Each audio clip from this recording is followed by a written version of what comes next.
The day was bright and pitiless, a hammer of sun on the pale stone of the red keep, and the sand-red Dornishman stood in the center of the yard as if he had been poured there, a vein of color in a field of bone.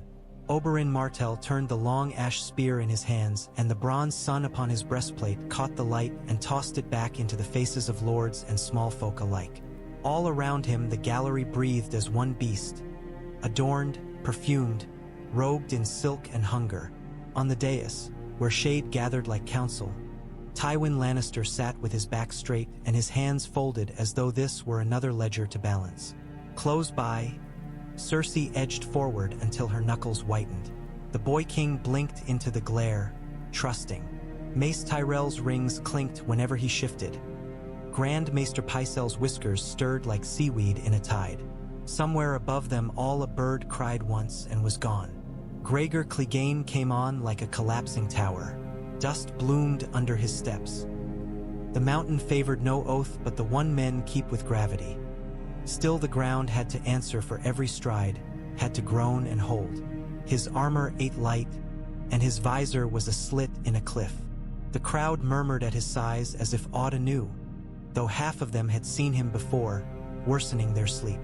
He carried a great sword that looked absurd in other hands and tidy in his.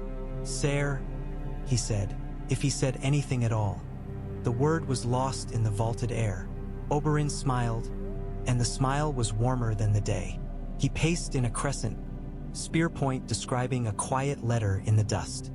He had no helm, no nose guard. His eyes were unhooded and quick. His sandals whispered. Illyria watched from the rail, her hand half lifted as if to relearn the shape of his shoulder across a gulf of empty. He did not look at her because he knew where she stood without looking. The red viper's gaze slipped like oil along the lines of plate and joint, paused at the straps that bound, moved again. His mouth made a private word, Elia. When the trumpets were done with solemnities, they left an echo that seemed to linger by the walls like counsel from dead stones. A hush followed, and within it the brazenness of birds. "Remember," Tyrion Lannister said beneath his breath to nobody, because nobody stood within an arm's length of him, "there are gods watching."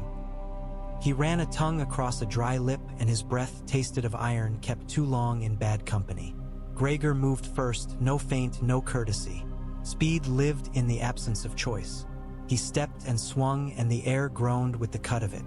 Oberyn was not there. He could be said to have turned. He could be said to have decided upon elsewhere. The great sword plowed a furrow through dust and dropped pebbles. The spear kissed back with a tap against plated knee, and the mountain's weight had to adjust. 2 more steps. Another swing, meaner, lower.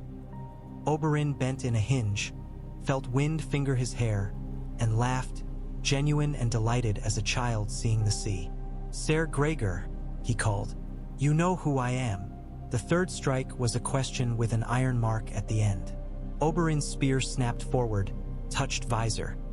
The sound of knuckle rapped on a door in a hallway where you should not be, and slipped away.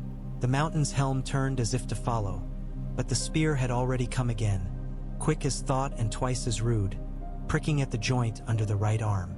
A flick of Oberyn's wrist, a whisper of ash, a tiny miraculous gap revealed by sun and hunger.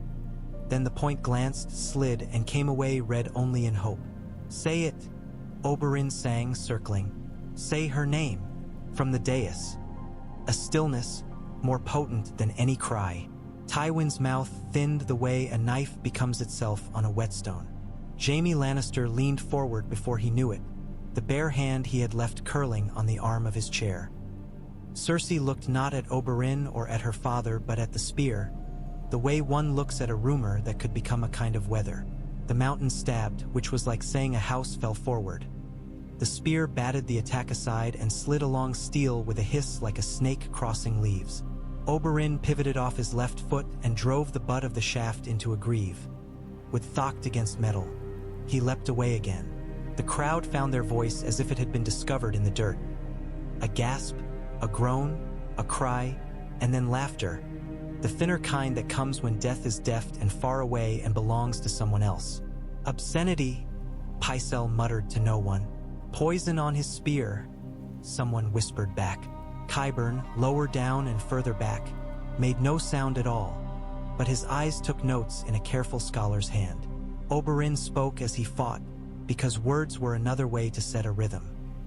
"You raped her," he chanted lightly, the spear ticking at a pauldron seam, at a gorget rim, asking each place a sly question. "You murdered her. You killed her children." He stepped, he sang, he smiled that warm Dornish smile. "Did you think the sun would not remember?" 3 more passes, each one a book of movement. On the first, Oberyn's spear darted for the soft inside of the thigh, and the mountain's male shrugged it off in a small waterfall of rings. On the second, the spear pricked behind the knee, and there was a grunt. On the third, Oberyn leapt, placing his sandal on the mountain's lower vambrace as if it were a stone in a stream, and vaulted over the greatsword's backhand, spinning in air, the spear whispering down like a falling reed to strike a seam where plate and leather shook hands reluctantly. The sound was not loud. The body hears a truer music. Something yielded. The mountain's left shoulder flinched and did not say it had. The spear came away, and what clung to it clung clear. "Ellaria," someone said, soft, prayer soft. She did not answer. Gregor surged, closing distance in one ugly authority. He took the spear on his chest because he could afford it and brought his gauntlet out like a door slamming and caught Ash below the head. Iron hand on wood, the mountain's assurance that the game could end all at once if he chose.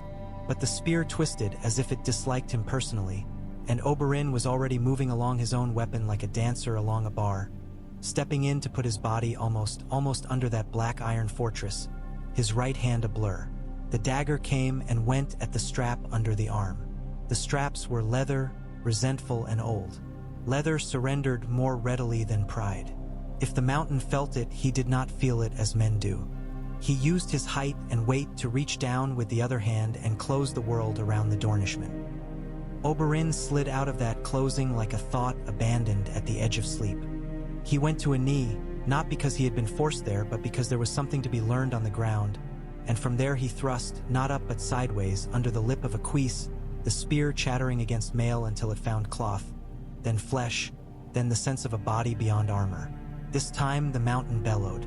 Sound leapt out of him as if the day had been hiding it in him. Blood made a dark, enterprising mess. Oberyn danced back, smiling, eyes bright. "Say her name," he urged. Laughter threaded his voice because scorn is a kind of music. "Say Elia of Dorne and tell me who gave you your orders." The mountain charged. He came full-bodied, the way a cliff falls to meet a sea it dislikes. Oberyn retreated 1, 2, 3 steps, set his spear and angled it with expertise that had been practiced in smaller arenas with men who had died believing themselves different. And the mountain impaled himself with authority at the rim of his own inevitability. It was not as neat as the tales tell. Armor turns clever shafts. Ribs lie in their own secret neighborhoods. The spear went in and the mountain took it. Not in the gorge of his belly where tales like their truths but lower. A handsome bite through thick muscle at the rim of a greave strap. Poisons do not care about geography, only about arrival. The mountain's momentum shoved the shaft aside and tore a rent that wept. Oberyn let go. The spear stood out of the mountain like an insult. Now he had to be careful. He had always known this fight would tilt from dance to housekeeping. He had more knives. He had a second spear there, in the hands of the boy he'd brought for that purpose, small as a reed amid so much watching. He reached without looking, and the boy placed ashen bronze in his palm with a swiftness that made a man proud of boys and made boys men. Gregor's gauntlet closed on the spear jutting from him. He broke it with a flex of iron fingers. Wood splintered. The top half fell away with an almost merry clatter. He took a step, and then another, and then he staggered, and the yard watched a mountain consider erosion. He did not kneel. He made a sound like one made by oxen, and blackness leaked from the rents and seams. Oberyn moved in. No man who has ever loved a woman or a sister or a child would have moved otherwise. He could have waited. He did not. He came fast, bent behind the second spear to drive it where men keep their breath, behind and above the breastbone, angled for the cupboard of the heart. Plate buckled enough for wood to wedge. Perhaps the gods steadied that thrust. Perhaps it was only Fury's hand and years of practice and a history of good choices with bad men. The mountain's right gauntlet came on the shaft and tried to own it. Oberyn jumped back, tore free, and then he moved further than caution suggested and struck again. This time low, a mean little jab under the rim of the gorget threw mail at the neck side. The mountain tried to turn away from small pains, the way a large man will disdain anything that is not categorical. So the jab became a lean-in, became a puncture that emitted a strange torn sound. Gregor choked. His sword came up as a habit, cut air the way old arguments cut reunions. Oberyn was past it, inside it, and the dagger under his wrist found the gap he had made and widened it like a merciless friend. Breath left the mountain in a rush and did not come back with the same authority. "Say it," Oberyn murmured into that iron, and for a moment his voice was very soft and private, a voice for night and pillows and apologies. Then louder, with the mighty indifference of the yard. "Say Elia of Dorne. Say who sent you." The mountain took a great stride, found himself on an edge and sat. He did not intend to. His sword went down point first and stuck in the dirt, tilting like a standard badly planted. He tried to rise, and his hands told him that rising was a rumor. He raised his helm, half lifted it as if fresh air were a coin he could pay for. The visor rattled on its pin and caught. The shape of his mouth showed in shadow. Blood leaked and did not argue anymore about its obligations. "Who gave you the orders?" Oberyn asked. The yard listened as if to weather from a far country. "Who said, 'Bring me their heads'?" The mountain stared at him as if the Dornishman had become the edge of the world. Then he made a sound that might have been a word. "Tai!" It drowned in something that was not mercy. He coughed, and what came up had already done its work inside him. His right hand clawed at the ground as if there were an answer in dust. His head dropped as if he had remembered sleep. He swayed, tried to lift again, and then he fell as a wall falls that has been told a better truth about load. Silence after a great noise is not silence. It is a ringing. Some men do not hear it because their lives have accustomed them to bells. Oberyn stood with blood running in a thin bright leash down the spear shaft to his knuckles. His chest lifted and fell. He looked at the fallen giant as if expecting him to rise, because death has tricked him often enough that he did not shake its hand until it spoke its name twice. He had learned that lesson in Sixskins, in Ironwood, in a back corridor of the Water Gardens with a prince who stifled a cough and said not to tell anyone. He had also learned to trust what his hand knew. He let the spear fall and drew the short sword at his back. "Don't," Jaime hissed without knowing why he hissed, and then he knew, because the Red Viper would step into his own legend, and legends were the kind of thing that made later men into ghosts. Oberyn did not grandstand. He knelt, and with the neatness of a butcher and the mercy of a priest, he cut through leather and mail and the soft parts men never show without hope of reward. He put his blade where blades go to close doors, and he turned it. Then he rose, and the mountain was a thing with answers that no longer mattered to the thing itself. At the dais, Tywin Lannister stood. The fold of his mouth had not changed. He looked over the yard, and the yard looked back as if herd and lord were exchanging formal courtesies. "The gods have given their verdict," he said, and his voice carried without seeming to lift. He did not linger on the words. He did not need to. "Tyrion of House Lannister, you are acquitted of the charges." Cersei's breath went out of her as if she had been bitten by something she remembered to fear from childhood. For a strange raw second her eyes found Jaime's, and both of them had the look of people who have outlived an architecture they depended upon. The boy king blinked, then smiled, because smiles were what grown men put on him when they wanted him to feel safe. The yard remembered how to roar. Tyrion's laugh came late and sounded like a thing found in an attic under a cloth. Startled him. He put a hand to his chest where his heart had been banging for a span of hours and years. Varys glanced toward him only with his eyes. The spider's fingers lay together in a contemplative steeple. One thumb tapped once against the other, the whole gesture so small it might have been a fly cleaning itself. Illaria's sob had happiness in it and also terror, as if she could see the future from here. Oberyn wiped his blade on the dead man's surcoat and did not perform. He did not lift the sword and cry his sister's name. He did not bow to the dais. He did not even look up. He looked at the man he had killed until his breath softened and his shoulders learned that life was going to continue no matter how they felt about it. Then he turned, and when he turned at last, he lifted his gaze and found Tywin Lannister's eyes like a hand finds a knife at night because one lives where knives are. He held the look for 2 heartbeats. He put his sword away. He smiled very slightly, not because he had won but because the game had resumed. When he left the yard, the smell of crushed grass and sweat and iron uncoiled into the corridors like rumor. He found Elaria in a passage lit by gray afternoon through an archer's slit. The sea showed a slice of itself, blue and ignorant. Elaria's arms went around him with the thorough knowledge of an old sin. She pressed her brow to his chest and whispered against leather, "I told the mother I would hate her if she took you. The mother and I have been uneasy for years," Oberyn said mildly, the sharpness draining from him like wine from a taster's cup. He kissed her hair.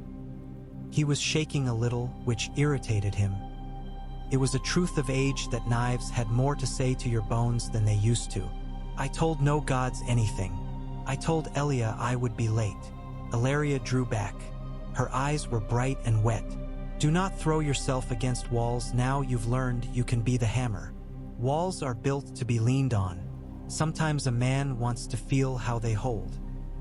He put his forehead to hers, drew in the warm air she carried, the scent of orange peel, of sweat and woman and Dorne brought north on a body. "I have work now." "Yes," Elaria said with a little laugh that had no mirth in it. "Now you have work." That work had to pass under a lintel named Tywin. It came as supper and counsel and folded hands. The hand solar was a room that smelled of beeswax, vellum, and conclusions. Light fell through a high window in a sheet like law. Tywin indicated a chair with a single gesture. Oberyn did not take it. Tywin did not remark on that. Servants poured wine. Lannister read, "Excellent." Neither man drank at once. "Storms are best ridden before they declare themselves," Tywin said, as if this were a conversation that had begun a week ago and would end on a date when both would be dead. "I will speak plainly. Your champion's victory has granted the realm clarity." "You mistake me," Oberyn replied. "I fought to grant my sister's bones relief." Tywin's eyes flicked and returned. In that small journey they had walked the sight line from courtesy to contempt and back. "The matter of Elia Martell," he said, each word measured like coin, "is not profitably debated in a hall where men applaud. We are not in the habit of adjudicating a 16-year-old campaign of accusations before small folk." "No," Oberyn agreed. "You prefer to adjudicate such matters in cities under sack. Houses left open. Consolations made later in letters." "Prince Oberyn." Tywin's voice did not roughen. He sanded it to an evenness that had cowed fiercer men than this one. "You are a member of the small council.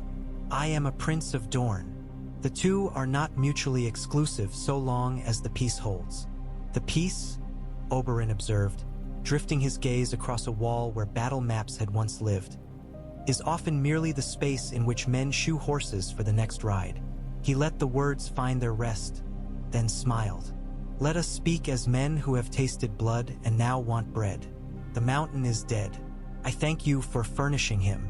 There is another matter, my sister's name. Men in this city spit it as if it were a grain of sand between their teeth. I would have them wash out their mouths." "You will have a public declaration," Tywin said immediately, to Oberyn's mild surprise. "The crown will recognize Elia of House Martell as a princess who died in service to the realm during the turmoil at the conclusion of the Usurpers' War. Her memory will be honored in the September. The boy will pray. So will the lady from Highgarden, if you like such things. I will also require your leave to send certain bones to Sunspear. We will call them the bones of Rhaenys and Aegon, to do honor to a truth bigger than truth.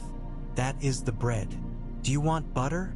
I want the name of the man who told Gregor Clegane to do what he did in Elia's bedchamber," Oberyn said, not heated, not unkind.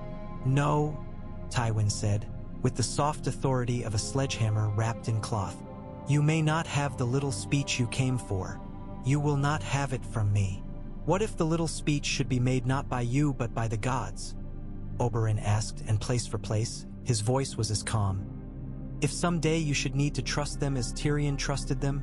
Tywin's face did not move, but something behind it went still. I do not put myself in circumstances where I must rely on dice. Nevertheless, Oberyn mused, men often find themselves kneeling in rooms they had not intended to enter. If you should find yourself kneeling in such a room, Tywin Lannister, and there is a spear, do not threaten me, Tywin said very gently, and somehow there was less air in the room, less shade, more law. You may rest assured I will not miss my strike to ask you to sing. Oberyn's smile returned, light and warm. I have learned things. Learn this, Tywin said. Dorne's peace is valuable. It is valuable to Dorne and to the Iron Throne. If you wish, I will formalize the betrothal of Prince Trystane and the Princess Myrcella within a fortnight, issue writs to announce it, and invite your brother's envoys to stand in the throne room at my right hand when I make the proclamation. Meanwhile, I will send riders into the Riverlands to quiet certain companies owing allegiance to your late opponent. You may have Gregor Clegane's head preserved in tar and mounted on a spike to be displayed for a moon's turn before it is sent to you in a fine box.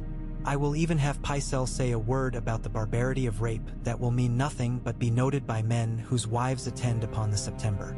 And in return, you will cease to agitate in public for vintages that cannot be bottled without breaking the cask. In return, Oberyn said, you ask for well-behaved grief. I ask for governance. Oberyn weighed the wine with his eyes. Finally, he picked up the goblet and drank. I will have the head, he said after, licking a drop from his lip, and the proclamation, and the bones, and a weekly audience with the king. He drank again. And no Dornish child shall be made hostage for the behavior of Dornish men. Say so, and send it under your seal. Tywin considered him. In that look, you could hear turbines engaging the quiet, heavy machinery of calculation. Very well, he said. He sent a glance sideways. Someone materialized from the grain of the wall to take notes. There is another matter. The crown's debt. It is as real as gravity. The Iron Bank has an unfortunate habit of wanting its coin. You will pay it, Oberyn said. You are Tywin Lannister. I will not do it alone. Tywin's gaze narrowed fractionally. Peace is coin minted in a different fashion. It is minted by men on councils who do not chase speeches. You are a clever man, Prince Oberyn. Remain clever. Let us try together, Oberyn said pleasantly, and thought. He would not stop until he found a room where speeches mattered and those who ordered sacks spoke one. But that room would not be this room. He had not expected it to be. When he left the hand, night had begun its slow, convincing talk with the city. Lanterns woke along ramparts like constellations learning themselves. The river took on the color of letters written in a hand no longer taught. He walked alone for a while in corridors built to make men smaller, the stones storing day's heat and giving it back as if to say all things return, even warmth. Tyrion was waiting in a lesser gallery that overlooked a court where laundry hung like flags from countries nobody would recognize. He stood with his hands behind his back like a steward, as if a tray might be passing presently. His mouth had remembered how to be wry. Should I thank you? He asked Oberyn. Or is gratitude another coin to be debased here? Thank me for living, Oberyn said. It is a task for which I require no thanks, and yet men fail at it with dismaying regularity. I have been alive in your city for some years, Tyrion said, and for fewer years loved in it. I find myself free this evening. It is a curious sensation. I do not know whether to laugh in your face or buy you a cask. You have already laughed, Oberyn said. And the cask can be a smaller matter. Walk with me. It is a poor habit to return immediately to one's cell after a reprieve. Tyrion fell in step. For a time they said nothing. The city spoke in creaks and low voices and the tramp of guardsmen who did not know they were part of a story. The first stars showed themselves prick by prick.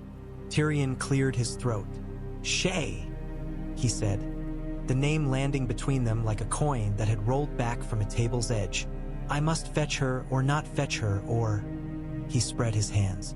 "Fetch her if you wish," Oberyn said. "Or do not. You owe her nothing you did not choose to owe her. She gave you what she sold, and what she did not sell, which is another matter." He shot Tyrion a look that carried a warmth difficult to maintain in King's Landing. Sometimes a man leaves a girl not because she deserves leaving, but because he must leave the city she keeps in him. "Dorne speaks in pretty," Tyrion said, and the line had bitterness in it to taste, but also gratitude. "I will not kill her," he added quickly, as if writing a letter to himself and sealing it before the thought grew claws. "I had a dream in which I strangled her. In the dream it felt like a kind of neatness. Waking can be kinder. Here is something truer than we like," Oberyn said. "Neatness is not given to men like us." He let that sit a while, then added, "Go and find her and tell her to go away before morning. Give her coin. Do not watch her go." "Do you take pupils?" Tyrion asked, half laughing. "You speak like a man who knows the game I am awful at." "I know appetites," Oberyn said, "and departures." They parted under the shadow of a crenel that seemed oddly protective. Tyrion went to do the errand love had set for him, and as he walked he noticed that the city smelled different, as if victory changed odors. The way the smell of a kitchen shifts when the cook has added saffron, though everything else remains boiled. Shae did not weep as much as he had expected. She listened, face closed like a shutter in a storm. When he gave her coin, she looked at it as if expecting it to announce the joke it contained. "You are free," he told her. "I am free too. That is nothing. That is everything." He felt, to his surprise, mercy working in him like a small, stubborn animal. He did not strangle her.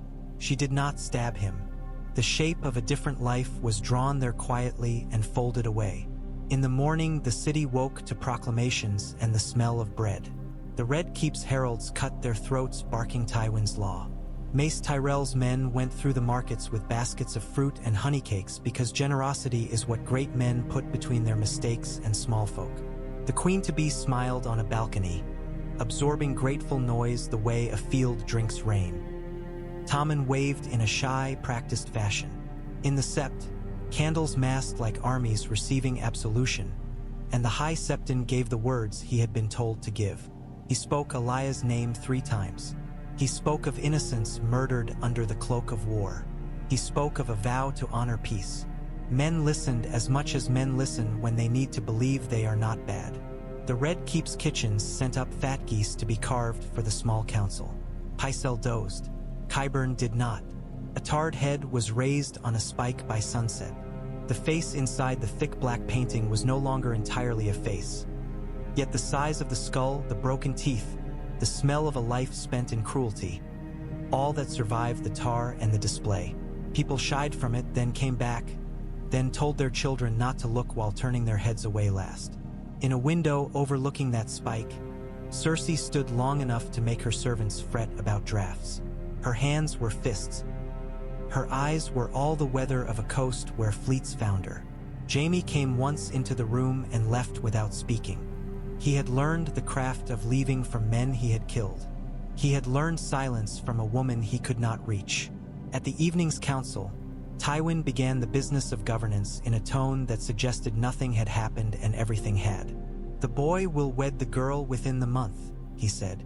"Until then, the matter of the city's food and the mending of the river gate require attention."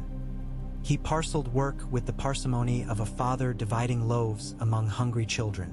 Mace was to attend to dikes and levees, Pycelle to send a letter to Oldtown, Qyburn to suggest arrangements for increased infirmary services in light of certain recent bloodshed, which euphemism made the room feel smaller. Oberyn asked for the weekly audience. Tywin granted it without warmth. Varys made a suggestion concerning singers and their role in public mood. He was told to proceed. Tyrion took back the keys and ledgers of Master of Coin with a bow formal enough to be insolence.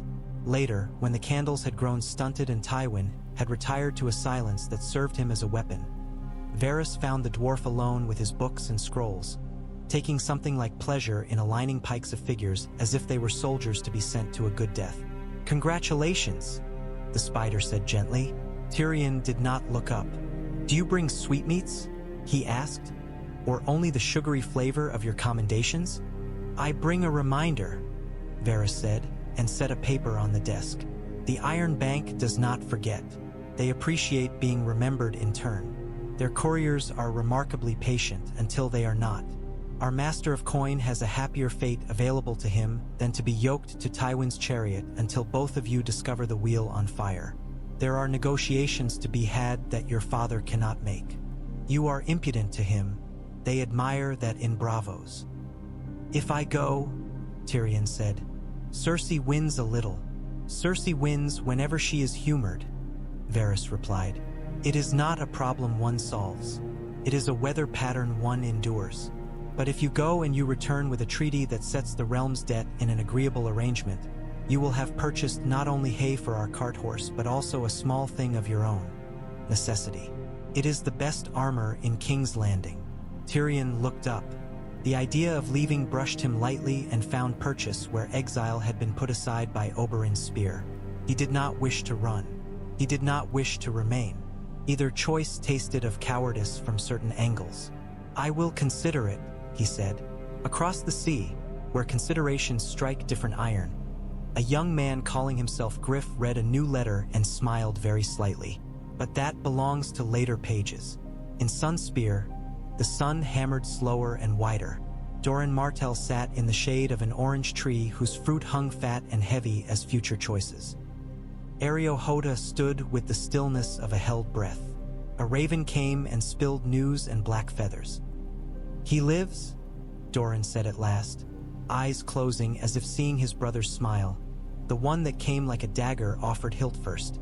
He said it again like grace over a meal.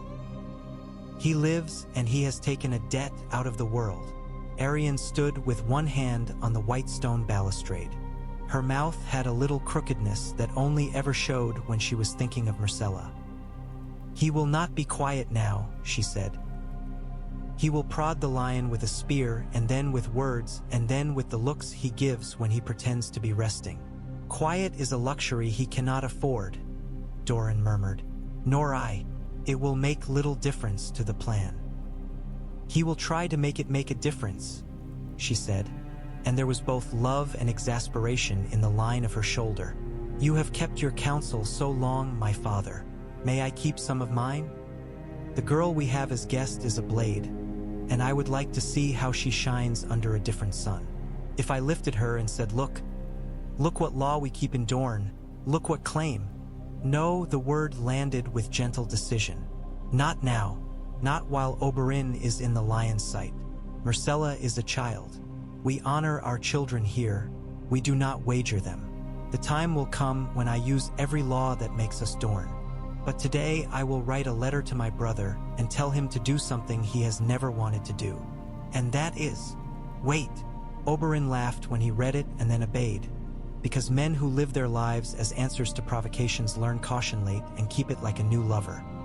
He spent his mornings being agreeable to Tommen, to the old fat septon who liked flattery with his wine, to the baker's wife in the Street of Sisters who touched his hand as if it could cure a child's fever. He was agreeable to Margaery Tyrell, whose eyes watched him with the frankness of a woman who knows she will be queen and intends to be a good one.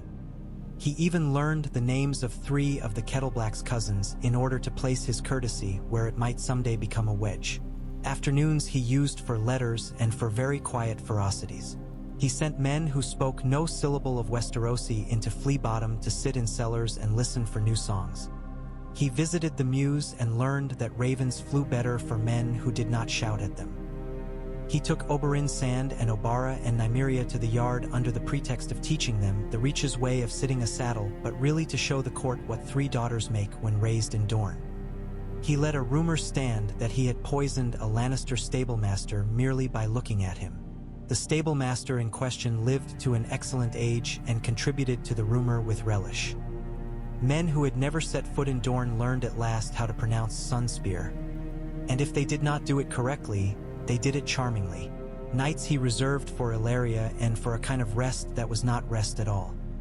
He sat on the upper balcony of Maegor's Holdfast and watched the river put itself to bed. Sometimes he drank a little, sometimes he drank more. Twice he woke with the tiredness of men who have slept beside a spear their whole lives and only now remember that it is not a woman. After a week of this, the first attempt came. It was not genius. Large men with knives are not genius, though they can be convincing. Oberyn saw them turn the corner with their knives in the band of twilight that makes liars of good eyes, and he did not mistake them for men who had gotten lost. One had the wide, careful gait of a sellsword who has learned how to avoid stepping in the ordure of a strange city. Another kept his blade too close to his body, afraid of losing it to night air. The third man's knife was clean. It told a story about a command given by someone who had never slit anything but a throat. Oberyn slipped his hand into Illyria's and gave it once. "Go," he said. She went because she knew her place in all the rooms he entered. He stepped sideways into shadow as if conversations had always been easier for him there. The first man lunged and found ash and iron where his belly had intended to go. If the spear had not been there, he would have found nothing, and nothing is even crueler. Oberyn's point made a small, efficient work of him. The second man came with the low scuttle of a rat who has learned to be as brave as hunger. Oberyn lifted, caught wrist to stone, brought knee to elbow, and gave his eyes to the day's last light as a lesson. The third man ran. He did not make it far, because the sand snake called 𝒉𝒊𝒏𝒔 does not love to be interrupted during evenings she has chosen for perfume. After, Oberyn knelt and examined a knife with a scholar's interest.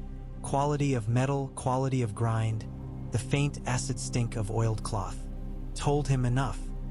He wiped the blade on the dead man's sleeve and then on his own forearm. He liked to smell the intentions of those who sent him men. It made wine taste truer later. When the gold cloaks came to ask questions, they found a prince sitting on a step in the little moon and 3 corpses cooling their assumptions. "Who sent them?" the sergeant asked. "Who would you like it to be?" Oberyn returned, smiling.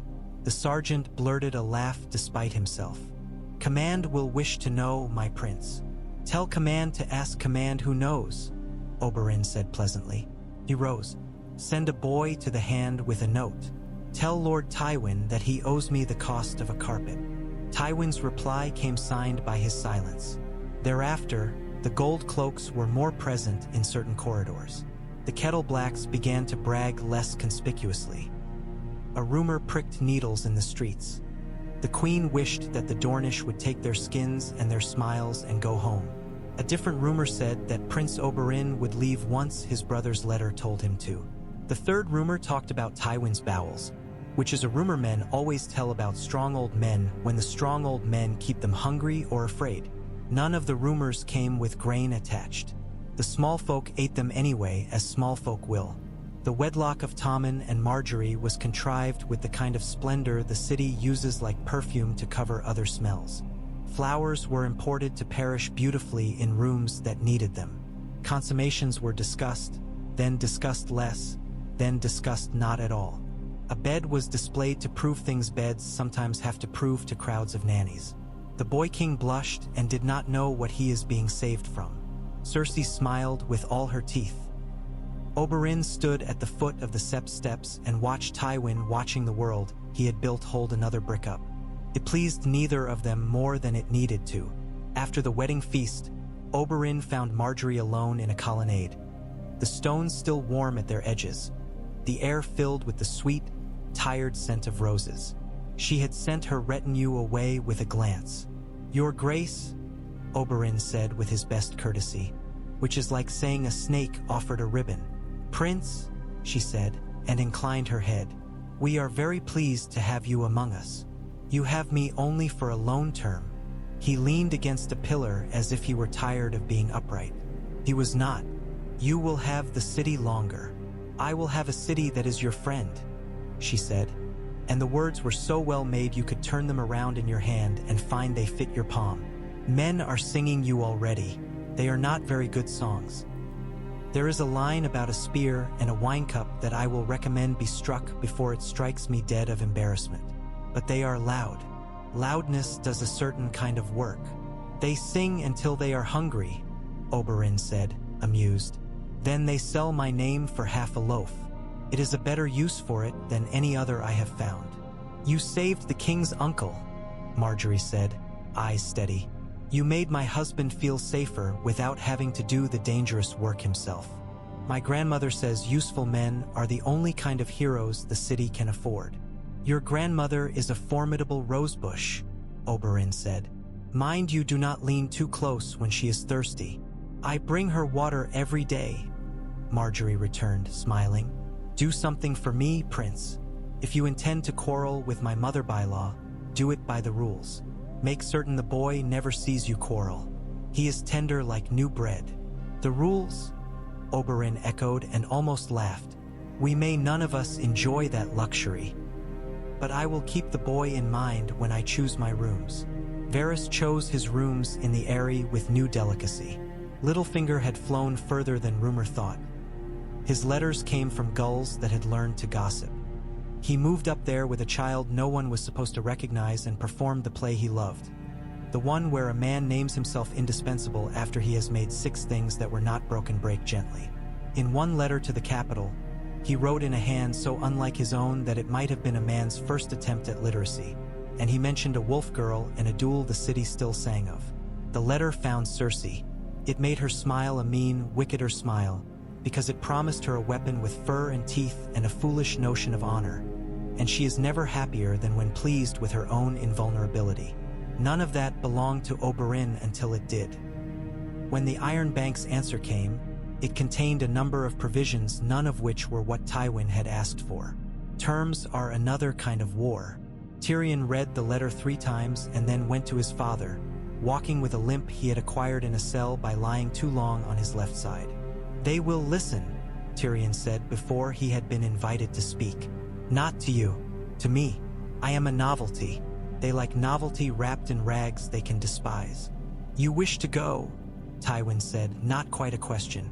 "I wish to return," Tyrion corrected, "carrying what you need and something I need. Sovereignty with a little s is all I am granted. I would like to own the shape of my days for a time. Father, it will make me more useful to you, and less so to my sister." Tywin gazed at him. It occurred to Tyrion, not for the first time, that his father's eyes were those of a man who had learned to tie knots so tight they cut through rope. "You will go," Tywin said. "Varys will supply a ship. Take 2 gold cloaks you trust and 3 you do not. Write from 𝒂𝒏𝒔. If you do not return by the time the leaves change, I will name another man to your chair." "And the woman who betrayed me," Tyrion said, unable to stop himself from saying it aloud, like a child touching the tooth that aches. "Dispose of her properly," Tywin said, which to him meant with neatness and privacy and no poetry. "And do not mention her to me again." Tyrion disposed of Shae by giving her a purse, a kiss, and a command to be gone. She went. It was not satisfying. Satisfaction is something poets patent and sell. Tyrion stood on the quay below the Red Keep as his ship made ready, watching the river sluice past as if it had appointments. Varys stood beside him, smelling of dust and patience. "If I die," Tyrion said, "tell my father he still does not get Casterly Rock." "If you die," Varys replied, "your father will be dead too, if not of sorrow then of boredom, which is the worse of the 2. "Do not tease me," Tyrion said. "I am going to 𝒂𝒏𝒔. It is cold enough there to make men honest." "Never that cold," Varys murmured. "Write to me about the coffee, at least. I can pretend to smell it through your letters." The ship cast off. Tyrion watched the city diminish in its own smoke. He lifted a hand and did not wave. Men at the docks said later that they had seen him cry. He did not. He had done his crying in a room with too many candles and no chairs. Once Tyrion was gone, the city rearranged itself the way a bed does when a restless sleeper rises and leaves. The sheets felt larger. The pillow cooed in private. Cersei tried new moves in a game that had fewer clergy and more knives. She spoke softer to Marjorie and held her tongue around Tywin as if it were a blade she had decided, for the moment, not to swallow. She sent another letter to Littlefinger. She did not sleep well. She dreamed of a man sitting on a privy with a coral in his belly and woke with her heart in her mouth and no reason for the taste. On a day when the wind came off the sea with opinions, Oberyn found himself summoned to the royal library by a boy in a tabard too big for him. The child did not speak, perhaps because an older gold cloak had told him not to, perhaps because he had been told to watch and learn silence. Oberyn went because libraries are where men like him go when they wish to borrow other kinds of spears.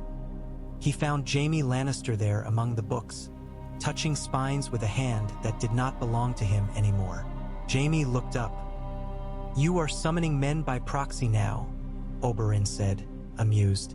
"I am petitioning," Jaime corrected, and looked down at a volume called The 10 Great Griffins of Casterly Rock, as if his life were a jest made by maesters.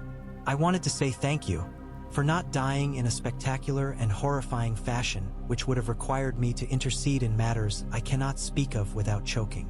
I did not die because I have become very efficient at living," Oberyn said, and let his hand fall on a codex of Riverland's treaties, its clasps like tongues. "You look like a man who has discovered that the gods are not going to give him back a thing he thought they would. I am a man who has discovered that he cannot wield a sword the way storybooks require him to," Jaime said. "How do you do it, Prince?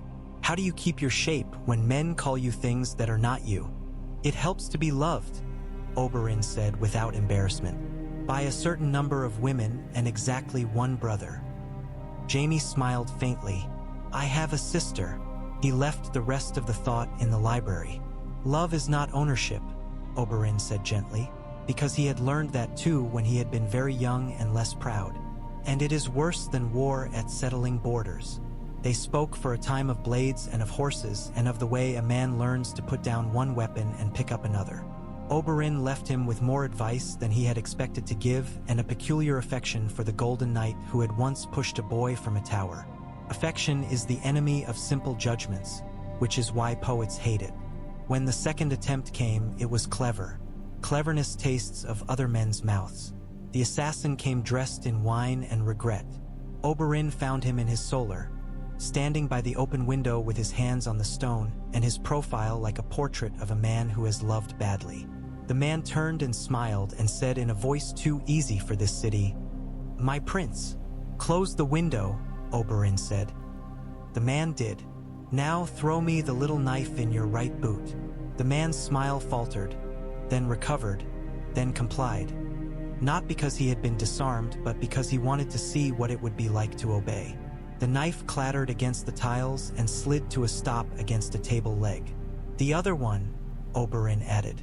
A second knife followed, from the left sleeve, where a strap had concealed it so cunningly that even the gods might have missed it unless they knew how to look at men's wrists.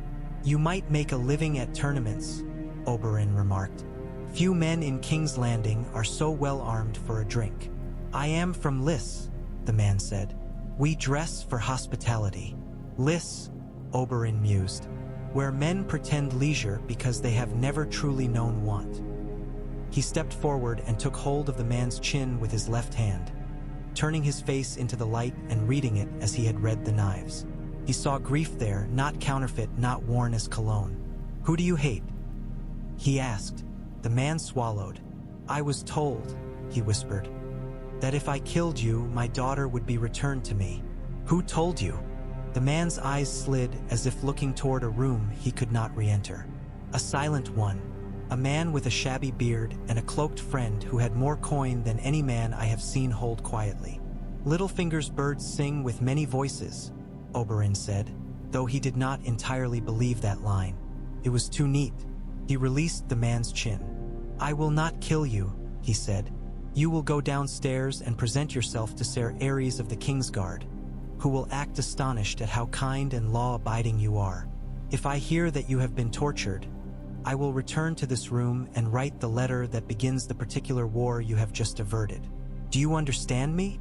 The Lysine nodded, tears making a clean path through road dust. He went.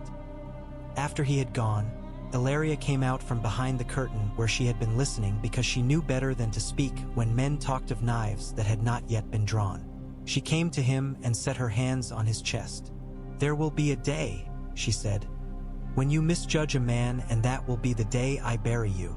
"Do not bury me too deep," Oberyn said, and kissed her throat. "I do not like to be cold." Letters continued to move then, faster, and not always where eyes could follow.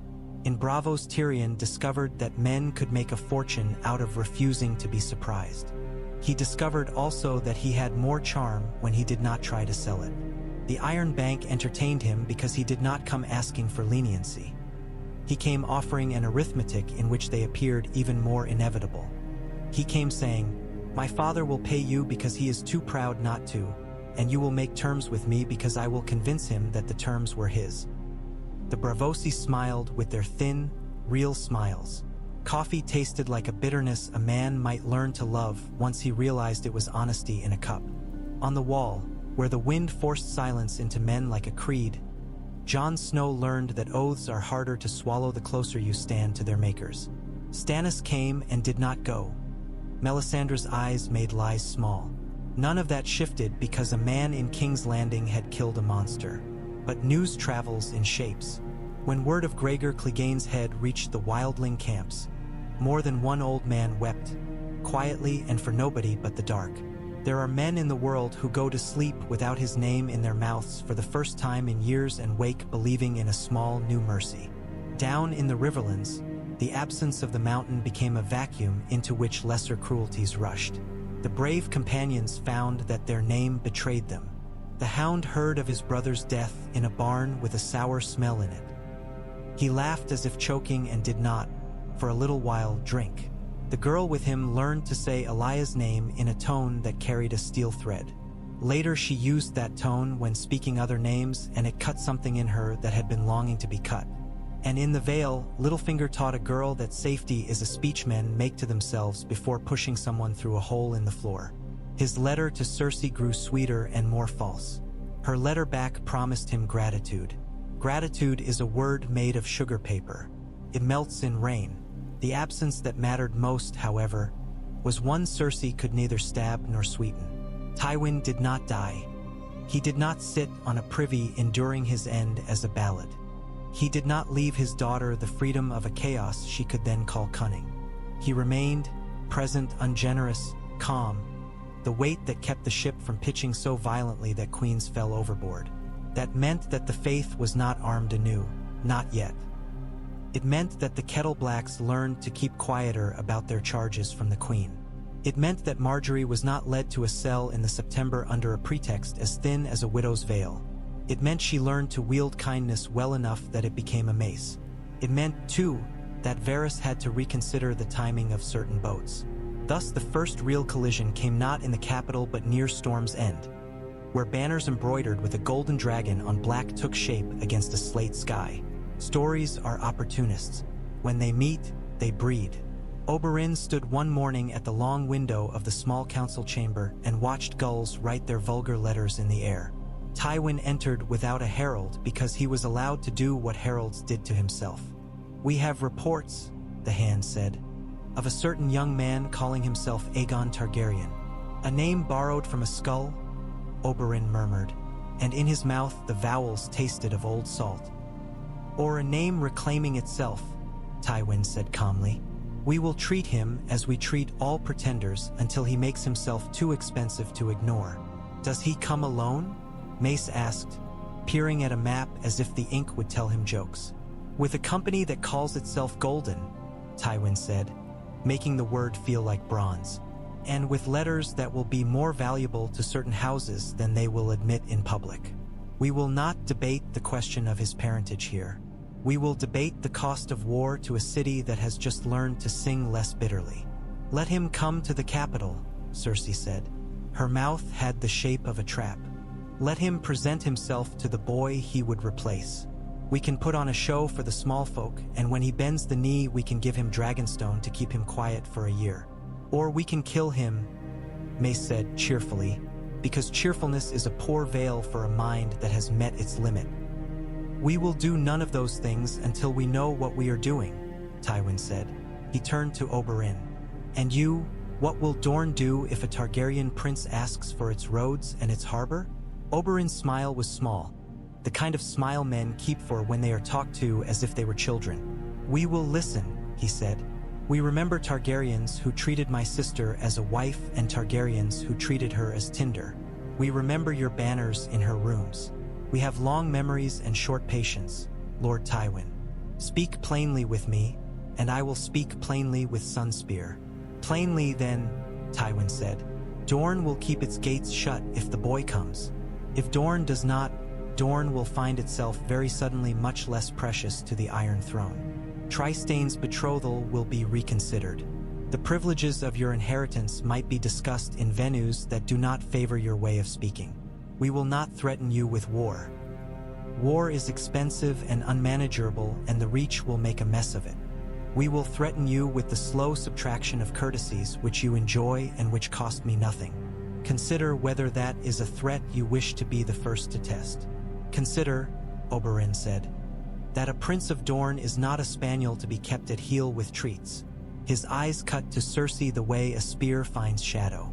And consider that the boy with dragons in his banners may be a better son to my sister's memory than the lions who made her a cautionary tale told to other girls in other baths.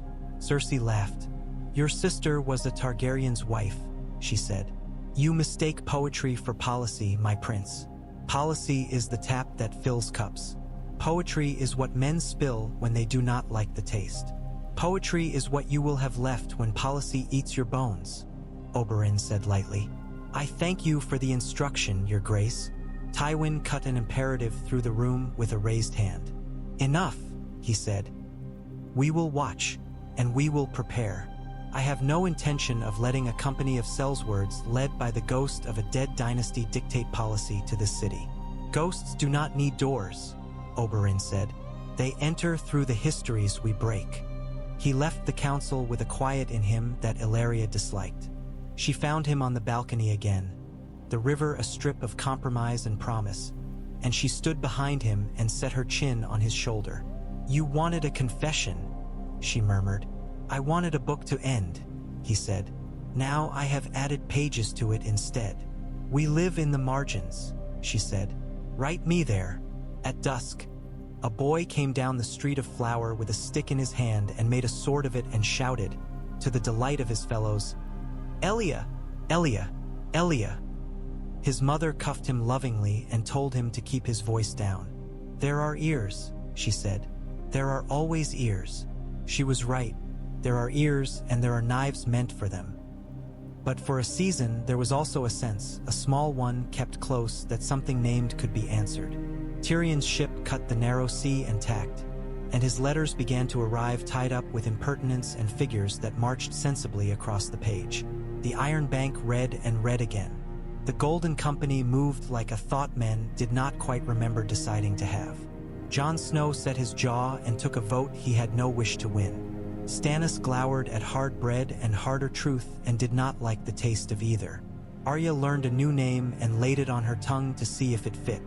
Sansa sewed and listened and watched a man lie well enough to make it useful to her later. And Prince Oberyn Martell of Dorne, who had killed a mountain and found a valley of work below it, went to his weekly audience with a boy who liked kittens and asked if the prince's spear had a name. It is only wood and iron, Oberyn told him kindly. Names are for men. Then what is your name? Tommen asked, fascinated as all living boys are by living heroes who are not yet old enough to frighten them. Justice, Oberyn said, and smiled because Ellaria would laugh at him for the pomp of it if she had been there. A slow, clumsy justice that falls more often than it strikes. A justice with sand in its sandals. A justice that eats apricots. A justice that remembers a woman named Elia, and 2 small children whose bones were never given their due. The boy nodded very seriously and reached out and took the prince's hand. Children do this to men capable of war without ever asking leave. Oberyn let him. Somewhere wordless, a sister thanked him too late and just in time. More knives would come. More letters. Tywin's health would hold, and then it would not, because even ledgers end. Men would declare kings and declare that kings were inconvenient, often in the space of a season. Songs would improve. Some of them would get the meter right. Tyrion would return bearing a treaty that felt like a lone shark's caress and a cup of coffee described so precisely that Varys could almost smell it. Aegon would touch sand with his feet and find that it is not the same as standing on a story. Cersei would learn patience in the same way a man learns to swim in winter. Ellaria would count daughters in her sleep and wake with none missing and be grateful, as if gratitude were not itself a kind of fear. But for 1 year, the spike at the city's gate held its black trophy, and the flies moved in their solemn choreography around it. And women took their daughters by it and said, "This is a head that thought it would never be on a spike." And Oberyn would walk past and not look up, because he knew faces do not look like themselves anymore after certain kinds of endings. He had made this one. He would not reduce it to a lesson for himself. He would save his appetite for other lessons.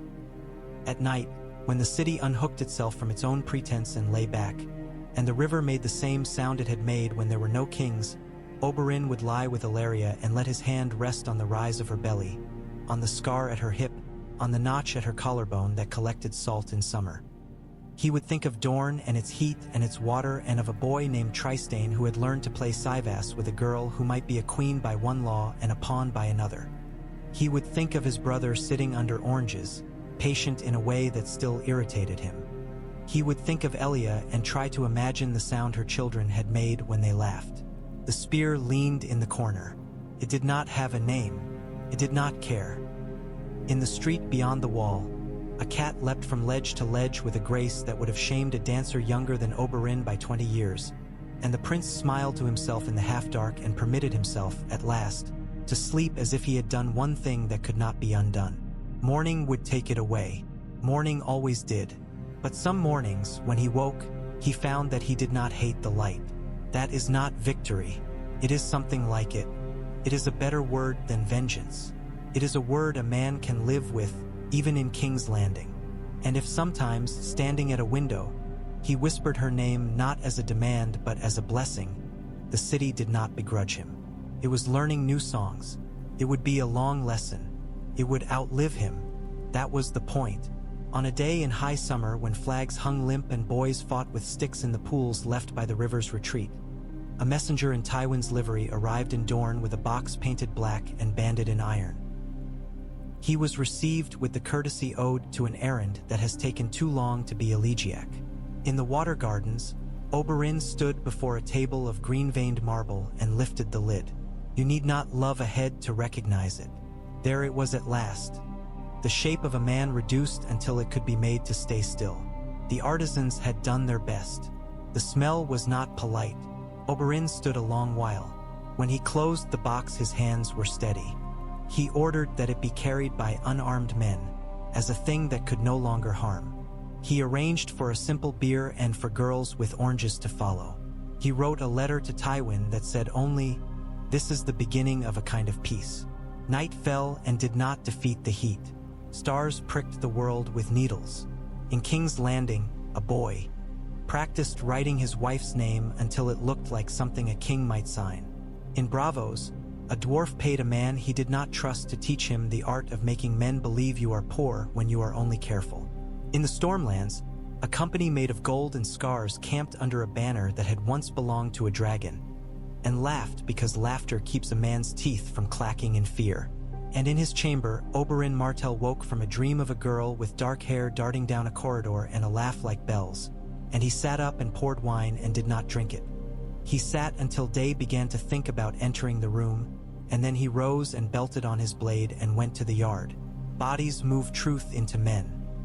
He moved until sweat wrote a book on him, and when he had read enough he stopped and wiped his mouth and looked up at the sky and said her name once, like Grace.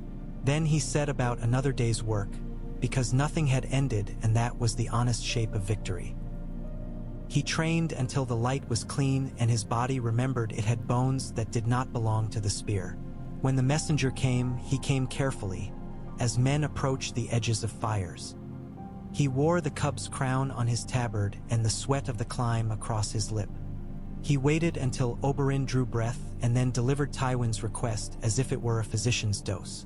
"My prince, the hand will see you at once." "Of course he will," Oberyn said, and tossed the ash to a page who was already stepping forward because boys learn quicker than councils. He wiped his hands on a towel that had known better mornings and walked the long corridor where banners slept against stone. Tywin stood at the window of the small council chamber with his back to the chairs, watching the river's scum draw shapes. "Reports from the Stormlands," he said when Oberyn entered. A band styling itself the Golden Company has landed under the command of a certain Jon Connington, once Lord of Griffin's Roost, styling himself hand to a pretender who calls himself Aegon Targaryen. They have taken 3 minor forts in the March Greenstone, Fellwood, the Crow's Nest. They are moving on Rainhouse and Nightsong. Our garrisons are small. The Storm Lords are irresolute. Storm Lords are like eels, Mace Tyrell observed stoutly from his seat. Hard to grasp and unpleasant to hold. They are also proud, Oberyn said, sliding into a chair without asking leave because he did not require it. And they will remember Elijah's name as a kind thought if the boy uses it wisely. Cersei's mouth bent. Our Dornish guest mistakes the appetites of soldiers for the sentiments of poets. I mistake nothing, Oberyn said in his warmest voice. Men rally to banners because they were taught to as boys. They keep to them later because of wives and pride and the stories told while filling skins at dusk. A name that fits the mouth will turn a man's steps the same as a coin will. The name in question will fit no mouths here, Tywin said, turning from the window at last. Not now, not while I live. He set both hands on the table. We will answer. By marching the Reach, Mace said, brightening. The Redwyne fleet will sail within the week if I bid it. Lord Paxter has been champing since he left the Blackwater. We can put knights ashore at Kingsgrave and hunt them through the rain. By sending Tarly, Tywin corrected. Randall knows the marches. He is not loved, which can be useful. He will not break. He glanced at Oberyn. And by asking Dorne whether it means to keep the peace it has lately claimed to hold dear. Ask, Oberyn said, folding his hands. And hear me, Dorne does not forgive easily, Lord Tywin. We have accepted courtesies and bones. We do not forget our sister's blood whispered into our rooms by men in lion's crimson. If you ask my brother to bar his gates to a boy who carries Elijah's name, he will ask himself how many men in Dorne can be commanded to pretend that name is a lie. That is not an answer, Cersei said. It is the only one I have, Oberyn returned mildly. My brother will weigh roads against sepulchres. He will write me to wait. I am very irritating to him when I do not. Tywin's gaze did not move from the Dornishman's face. Tell Doran that if Dorne opens its ports to the Golden Company, the Crown will take that as an act of war.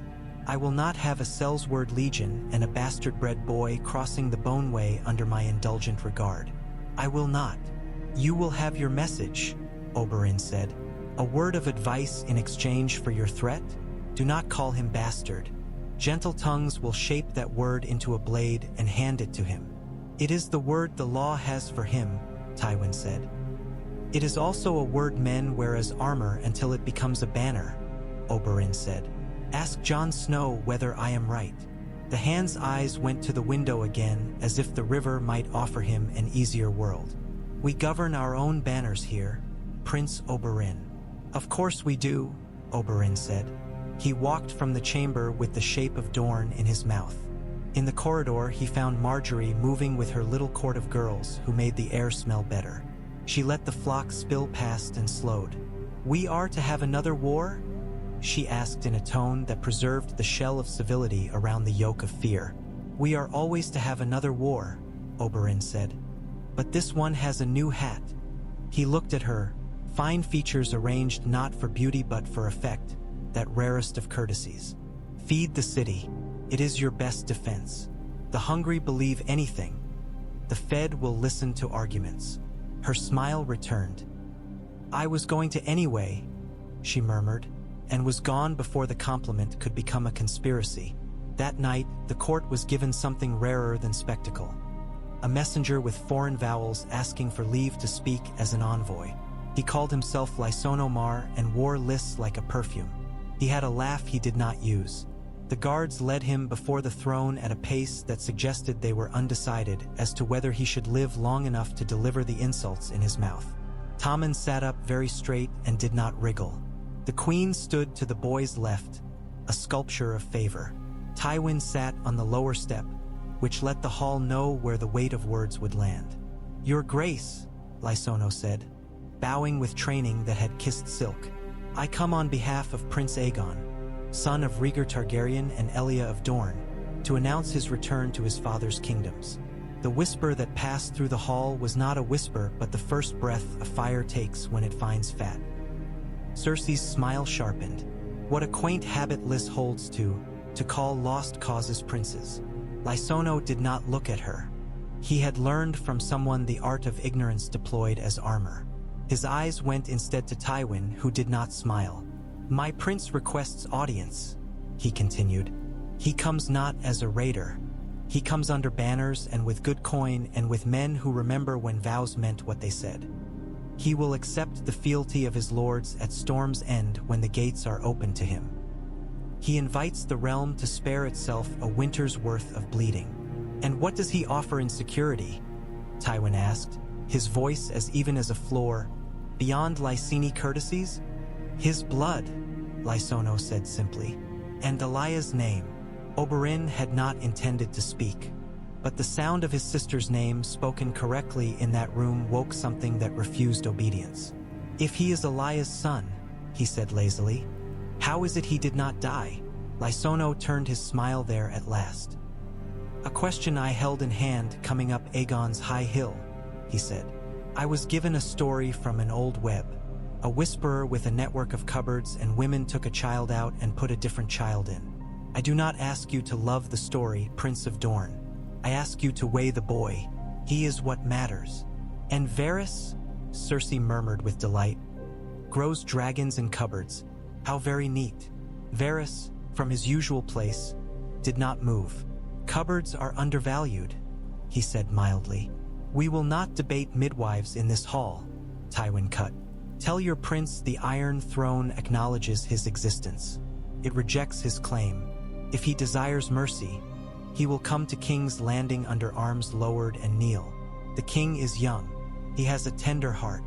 Your grace is fortunate in your guardian, Lysono said, as if tasting the syllables. I will carry your words. My prince will carry his own. When he had been led out, Cersei laughed without joy. Small men come with large lies and expect to grow within them. Sometimes they do, Oberyn said. When men give them high windows. Tywin did not look at either. The Golden Company has men who know how to take castles, he said to the room.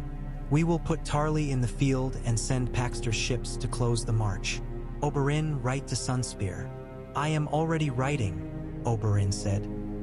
He wrote on the balcony that night, with the river talking in patient vowels below and the smell of the tarred head faint. Faint in the warm air, a memory more than a presence now. He wrote to his brother with care and wit and more tenderness than he allowed himself to speak. He wrote of the envoy's name and the boys, and the way Tywin had wrapped a threat in fine linen. He wrote of Marjorie's sense and of Cersei's eyes. He wrote of Tommen's hand within his. He wrote of 3 dead men in a corridor and of a man from Lys who had chosen not to die. He asked for counsel. He said he would wait. He said he would not wait forever. In the water gardens, Doran read the letter twice and let the sea blow both readings through him. Children shrieked and splashed under the gaze of statues worn down to kindness by years of sun. Areo Hoda watched without blinking. Arianne came at the sound of her father's sigh, which only the old and loved can hear at a distance. He asks to wait, Doran said. He also says he will not wait forever, Arianne replied. Her voice had some mockery in it and more worry. My uncle keeps time with drums only he can hear. He keeps time with blood. Doran put the letter aside, having learned that the taste of paper lingers on the tongue if you let it. Send word to Ironwood, to Gaston Grey. I kept the plan under lock. The lock must open slowly. Quentyn will go. My brother, Arianne said, and there was love and exasperation in equal measure. He will not win a queen with smiles alone. Men have won worse with less, Doran murmured. He is steady. The world can learn to love steady men if they carry a good story in their pockets. Now the story is simple. Dorne sends a son east under an old promise. He will not be pushed to the fore. He will slip in. And what do I do? Arianne asked, drawing nearer. Besides, pretend to be content with the crumbs of plans you drop me? You will be queen of patience, Doran said dryly. It is a difficult crown. Wear it for me. Keep Myrcella safe. Teach her the laws that matter here. Remind her that in Dorne the firstborn does not need the burden of a beard. Let the court learn to see her as something more than an ornament in a braid. Arian's smile was sharp. And when the lion roars, offer him a featherbed, Doran said and coughed, which he hated doing in front of his daughter because it made her eyes turn to water. He will sleep and snore and believe himself well pleased. And while he sleeps, men will leave Sunspear quietly under friendly stars. Quentyn went with men who knew how to say nothing. Areo watched him go from the shade and did not speak. The boy turned back once, a square in shade and sun, lifted a hand. Areo lifted his axe in reply, which in Dorne meant both blessing and warning. Arianne did not go to the quay. She went to the chapel where Eliah's name had been spoken 3 days ago by children whose mothers had pushed them forward gently and told them to speak the words clearly. There she stood, and because she was her father's daughter, she did not pray. She made a promise, which is the Dornish version of sacrifice. In the Stormlands, rain worked its old trade in the leaves and men learned which boots failed first. Jon Connington stood in the hall at Griffin's Roost, which he had taken back the way men take back a stolen name, and watched the boy read the letter again in the light of a smoking torch. Aegon's hair had been left longer than a squire's, less than a prince's. It had the color of arguments. The letter said, Dorne watches, Dorne waits, Dorne remembers. He will not send spears, Aegon said, and the small curve of sorrow at his mouth made Jon remember another boy and another sorrow in a tent after a defeat. He will send a road, Jon replied, with guards on it. You speak like a patient man, Jon, Aegon said without bitterness. And I am not patient. The Reach will move. Tywin will move. If we wait, we will be crushed between their habits. We do not wait, Jon said. We take what can be taken before the season changes. He set a finger on the map. Rain House will yield to a show of piety.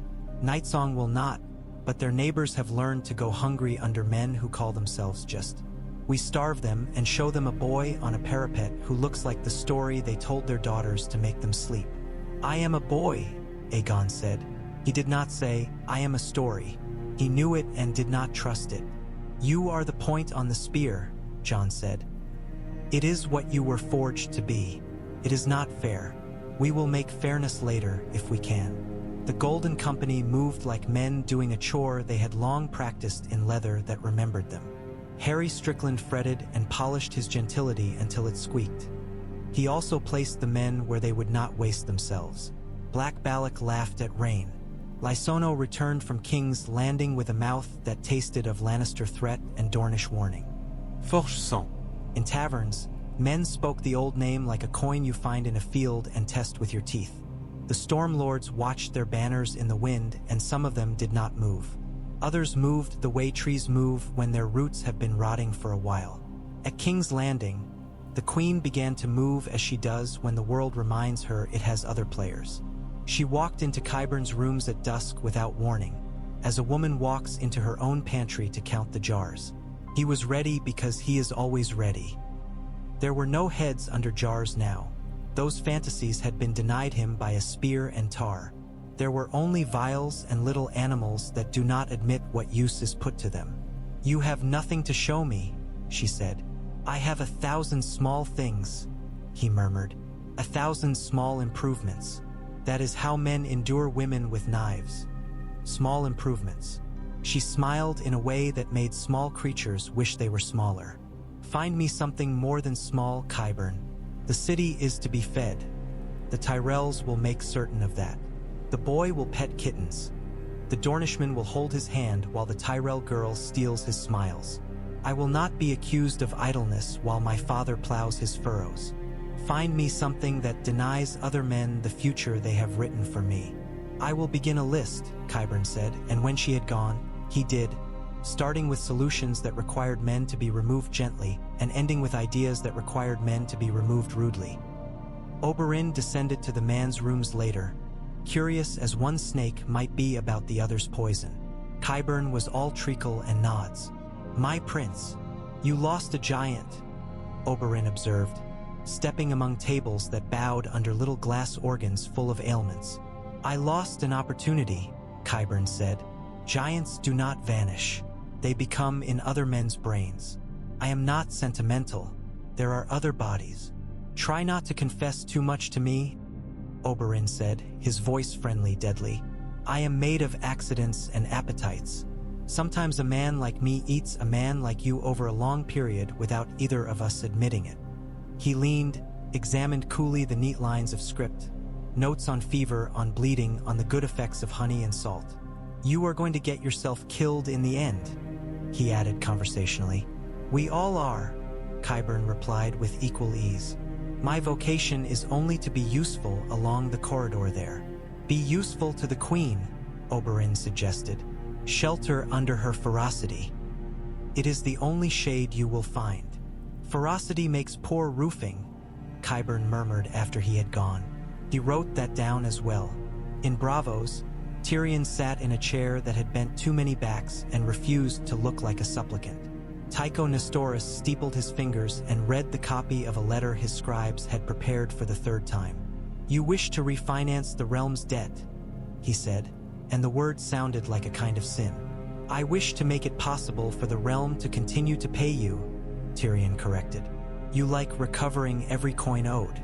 I like a city where men can continue to pretend that coins are the same thing as law. Your bank can help with both."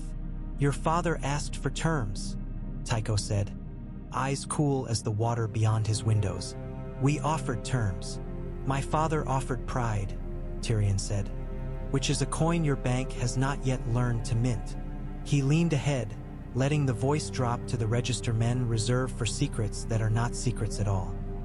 "Let us speak about wheat, and about the price of saltfish in Lannisport, and about the reach of your salt ice into Gulltown if we write a treaty that gives you the quay you want, and about what happens to your investments if this boy in the Stormlands manages to be the boy he says, which you know as well as I do is possible enough to be expensive." Tycho's gaze rested on him, counting. "You want us to fund your king, so that your king can defeat a claimant that may not be false."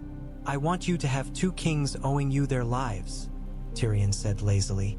"I want you to be in a position to remind both that winter is a season and that debt is forever. If you fund Stannis, the boy wins sometimes. If you fund my father, he wins every day until he is too old to win at all." "Stannis Baratheon writes very honest letters," Tycho said. "He does not flatter. He does not ask for courtesies he does not repay." "My father writes in gold," Tyrion said, "because sometimes the simplest truths have to be placed on the table." "And you write in jokes," Tycho concluded. A small shift at his mouth might have been a smile in a thinner climate. "Very well. The Iron Bank will extend certain considerations to the Iron Throne for a fee. Collateral in the form of specified mines in the Westerlands will be enumerated. We will ask for the right to set a factor on your quay in King's Landing. We will expect a levy on certain cargoes to be set aside in perpetuity. We will require a signature that is not yours." "I will carry you a signature that is not mine," Tyrion said. "In the meantime, I will have that coffee I was promised." He drank it on the quay with a wind that had the smell of foreign wood in it. He watched a skinny child with a long face leap from piling to piling, balanced as if a string above her held her up. She vanished into a door marked with a candle. He did not follow. He had learned a little caution. It irritated him to discover this. On the wall, the ravens spoke in bizarre syllables and men believed some of them. Jon Snow read the words and said none aloud. Stannis was a weight in the yard, carving the air with his jaw. "Another pretender," the king said. "They sprout like mushrooms on a dung heap." "This one has Sel's words," Davos observed in his careful way. "And a story. Stories are stronger than steel when you can keep men fed." "Can he keep them fed, Street?" Annis asked. "In winter, perhaps," Jon said, which made the king's eyes click toward him. Jon had not meant to answer. He had meant to keep his knowledge like a prayer inside his chest. If the Reach chooses to be slow in cutting supplies, he added, for honesty. The Reach will not be slow if Mace Tyrell thinks a crown is in it for him, Stannis said viciously. But Tywin Lannister will curb him. He is the only man left who knows how to hold the leash. He turned away, disdain slicing the air. Let the boy in the Stormlands distract lions and roses. We will go north. Bolton is a boil that needs lancing. We will need coin to march, Davos said, mild as always and relentless as tide. And boots, and oats for the horses, and for the men when the horses are gone. Stannis's mouth pinched as if biting that bitterness. We will have coin, he said. The Iron Bank answers letters. I have written them a letter that a moneylender cannot ignore. You may find, Jon said, and immediately regretted it because advice is a luxury he could not afford to give kings. That the bank answers a different letter faster. Stannis looked at him again. For a moment the king's face looked like a man's who has discovered a child has put a word in the correct place on a board game. You have the look of your father when he thought a thought he preferred not to say aloud, he muttered. Very well. We will wait for Tycho Nestoris and then endure him. The Lords Declarant were enduring a different man high in the Vale. Peter Baelish held his cup with his fingers in an easy grip that made men wish to break them. He smiled at Bronze Yohn Royce with all his teeth and only some of his sincerity. My lords, he said, we are not at war. We are not even at a quarrel worth writing songs about. We are in a lull, and lulls are where fortunes are made or lost. Tell us where your fortune has hidden itself, Yohn said, not smiling. We will rescue it at once so you can cease to trouble our mountains. Littlefinger spread his hands. The grain that seems paltry to you now, Lord of Bronze, will be gold when snow packs the high passes.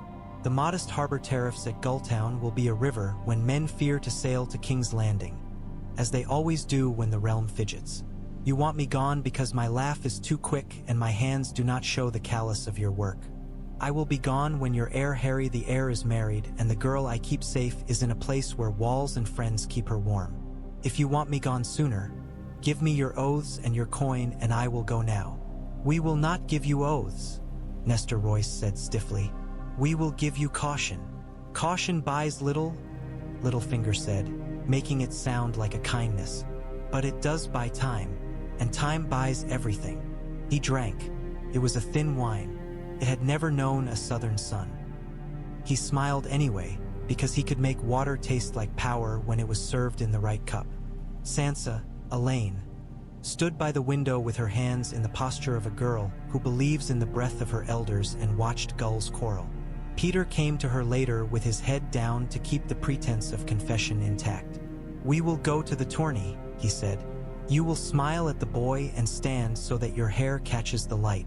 You will listen to where he places his feet when he speaks. I am to be a lamp, she said with amusement she had taught herself. You are to be a queen, he said gently. But before that you must be excellent at what queens are made of. Lamps are a part of it. Light shows men things they do not expect to see. In the right light, a boy can look like a king. And in the wrong, she murmured, a man can look like a monster. He did not flinch. He had taught himself not to. Then let us find right light. He kissed her brow. She did not pull away. She had learned that the most dangerous thing she could do in that room was tell the truth about what her body wanted. Storm's End will not fall to a song, Randall Tarley said to his captains in a tent where maps were pinned and the flap insisted on lifting to scent the rain. Nor to a line of kings out of old women's mouths. It will be held by men who eat and sleep and take orders. We will not fight it there. We will meet them at Wendwater, where their clever sellswords must put feet on sodden ground and learn to die. He moved with the economy of a man whose body had been taught never to waste. His son, Samwell, was not there to cry. Other men would do enough of that later. The banners outside his tent were modest because he had learned that modesty makes men underestimate a general. Across the same map, John Connington drew a finger that had once been white and hunter-clever and had since known sickness and wine and shame. If we meet Tarley head-on, we learn humility, he told Aegon. If we do not meet him, we will be taught contempt by the lords whose eyes look for their old duties. We will do both. We will make a show at Wendwater with Harry and Balak, and we will slide a knife further south under cover of their noise." "You are the knife," Aegon said. "I am the hand," Jon replied. "You are the knife." He set his fingers on the boy's shoulders and felt there the tension of someone who has learned too much discipline to call it fear. "I will not waste you. I swear that to the boy I failed." Aegon nodded once. He had learned when to accept vows. The rain did most of the work for Tarly. Men slip, arrows sulk, horses grow irritable. Drums sound more like funerals in wet weather. At Wendwater there was a skirmish that a singer could make a battle of. Strickland's line held, because veteran mercenaries draw their pay in steadiness. Balak took 3 heads and lost 2 friends he liked and did not memorialize because men like him keep their grief in the sheaths of their knives. Tarly probed and withdrew and wrote a neat letter to the hand in a hand that had frightened numbers once and would frighten them again if required. Expect a season of cat and mouse. The mouse wears a crown. Do not laugh. It will bite. Jon's knife slid south under rain and rumor. Night Song did not fall. It opened because a boy with wet hair and a good face rode up with 3 companions and asked for shelter as if he had a right to every hearth in the Stormlands. The Castellan saw Rhaegar twice in that face, once in the cheek and once in the courtesy, and he said the words he had told his wife he would never say to a stranger: "Welcome, my prince." Out beyond the walls, Griff exhaled and did not admit the noise to himself. Letters flowered. Men in the March are good at letters because they have to be. Some were addressed to Highgarden, some to Casterly Rock. A surprising number found their way to Sunspear, because men with wet shoulders remember the color of a woman's veil standing on a balcony in the last city. They march through and think to themselves that the world keeps its promises in odd ways. Doran read them and took a second dose of elixir and wrote back, "I do not close my gates. I do not open them." Yet, Oberyn felt the pressure in the city change the way a dancer feels a floor adjust under instruments. He spent his mornings at the September listening to hymns he did not sing and putting coin in a box that made fat men fall in love with him. He stood in the street of flour when the Tyrell wagons came, and helped a baker's child lift a sack twice her size, and made sure 5 men saw it and were not paid to lie later. He listened when Ilaria told him that the nobles were beginning to invite him to their smaller suppers, the ones held in rooms where the servants were cousins. He went and ate little and watched, and said 3 lines that would be repeated the next day in poorer rooms with the innocent embroidery of rumor. Sometimes he went to Tommen and taught him games. Not 𝒐𝒏𝒔, Marjorie had laid claim to that invention and would not share its value, but the old games to do with stones and counting that teach boys to see 2 moves beyond their own breath. The boy was eager and honest and not yet afraid to be wrong in front of men he admired. "Say it," Oberyn would tell him when he moved a stone, and Tommen would grin and blurt the lesson. "If I put it here, you will take me. If I hold back, I can have 2 later. So I hold." "So you hold," Oberyn would say, and Cersei would watch from a doorway with a face that might have been soft if softness had not been a word that had come to mean suffocation in her childhood. Once, after such a lesson, Cersei stood very close to him in a corridor and said in a voice that meant to cut, "You will not always be able to make boys like you." "No," Oberyn said. "They become men, and men are more difficult. It is a hobby." She laughed then, against her will. For a small second, the woman behind the gold and the grievance looked out, and he nearly liked her. "Does Elia's name quench your thirst?" she asked. Her eyes were cruel, but her voice, for that one line, was not. "No," he said. "It teaches me how to drink." That night the 3rd attempt came, and it was patient. It did not come with knives uplifted or wine cut with nightshade. It came as a penitent in the September of Baelor, a man with bare feet and a robe that had eaten several smaller robes before its present life, and a head bowed under the knowledge that men lose their way. He knelt 2 rows behind Oberyn and held his breath for a long time as if he had forgotten the trick of breathing. When his hand moved, it moved like a snake in winter.